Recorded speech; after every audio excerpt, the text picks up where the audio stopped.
et qui a déjà été tellement vaste qu'elle touchait presque au lac Memphremagog. Guy Cardinal.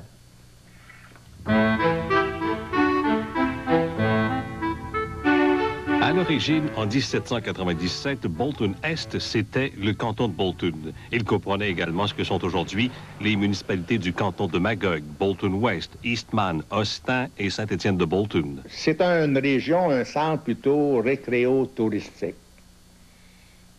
La population vieillit, il y a très peu d'industrie. L'hôtel de ville de Bolton-Est, situé dans le secteur Bolton-Centre, est en fait la mairie originale du canton de Bolton, construite en 1867. À l'époque, en plus d'abriter l'administration municipale, l'édifice servait d'école. Il possède encore toutes ses qualités et ses défauts d'antan. On gèle un peu au pied, puis il n'y a pas de cave dans le bâtisse. On aimerait améliorer ça et peut-être faire plus d'espace pour avoir peut-être une autre salle pour la communauté. On songe à améliorer le bâtiment, mais on en conservera tout son cachet.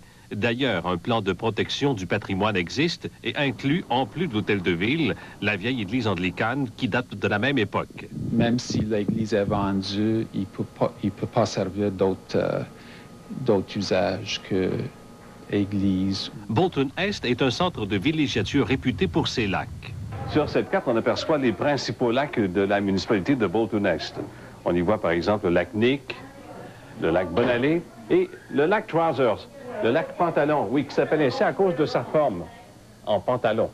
Le maire suppléant mentionne que la majorité des résidents arrivent à l'été. Si on parle de population permanente, il y a, selon Statistique Canada, il y a 622 personnes.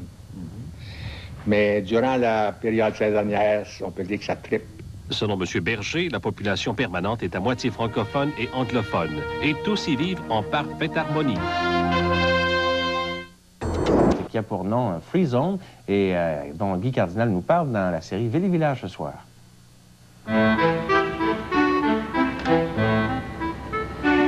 Ces oiseaux sont parfaitement heureux, mais réalisent-ils qu'ils se nourrissent dans des mangeoires fabriqués ici même à Bolton-Est, à l'usine Free Zone de Réjeanne et Normand-Thériault?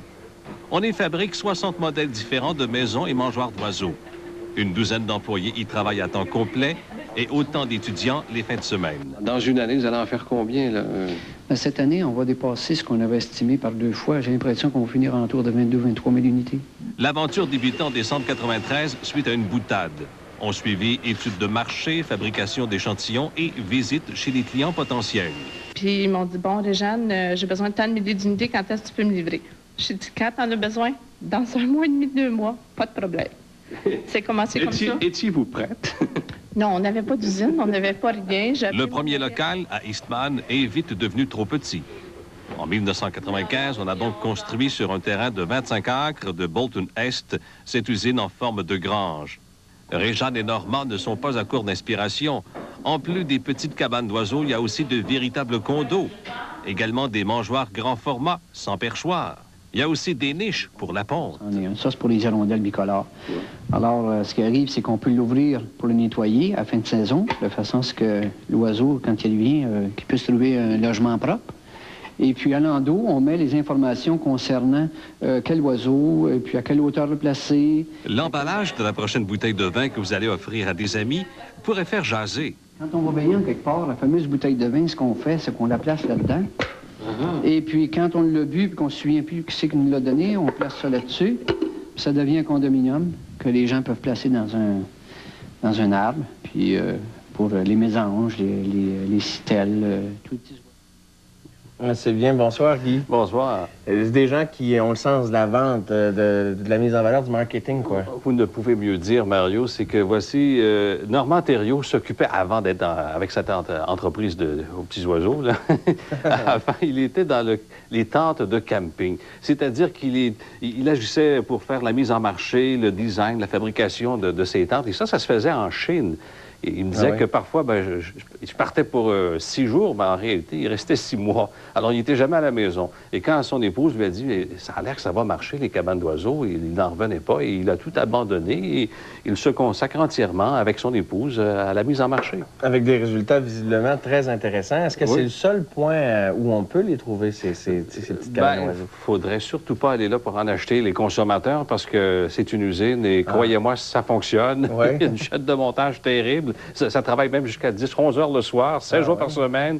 Alors, voici, vous allez en trouver chez les Canadiens Tire, les magasins Rona, Botanix, même le Club Presse et dans beaucoup d'autres magasins et boutiques. Quand on dit, Guy, que ça prend une bonne idée hein, pour faire fortune, vous en avez une pour nous? Pas tout à fait. C'est Mais- dispendieux, ces petites cabanes? Non, pas du tout. Ben, ça dépend du modèle. Ouais. 19 par exemple, et puis les modèles les plus chers, 89 les gros condos. On n'en a peut-être pas montré, mais il y en a des gros, là, assez jolis. Ben, merci beaucoup, Guy. On se revoit demain pour la conclusion de notre passage, de votre passage dans la municipalité de Bolton. Au revoir. On revient avec le sport après la pause.